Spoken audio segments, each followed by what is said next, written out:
నమస్తే అందరికీ. ఈ మధ్యకాలంలో ఒక విషయం తెలిసి నా దగ్గరికి సమస్య వచ్చింది.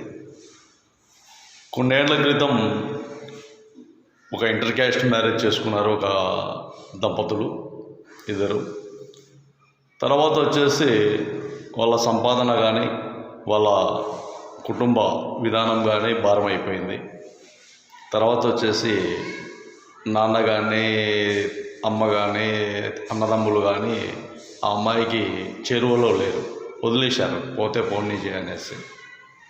తర్వాత తండ్రి తల్లి ఆలోచన చేసి అమ్మాయిని ఈ మధ్యకాలంలో చేరదీసి అమ్మాయిని గర్భవతి అయితే డెలివరీ చేసి తర్వాత ఈరోజు మళ్ళీ వాళ్ళ కుటుంబం చాలా ప్రశాంతంగా ఉండే విధంగా తల్లిదండ్రులు మళ్ళీ ఇంటర్ క్యాస్ట్ మ్యారేజ్ అయినా కూడా ఎవరైనా ఒకటే అని అల్లుని కూడా అక్కడ చేర్చుకున్నారు. ఇలాంటి సందర్భాలు ప్రపంచంలో, దేశంలో, రాష్ట్రాలలో చాలా ఉంటాయి.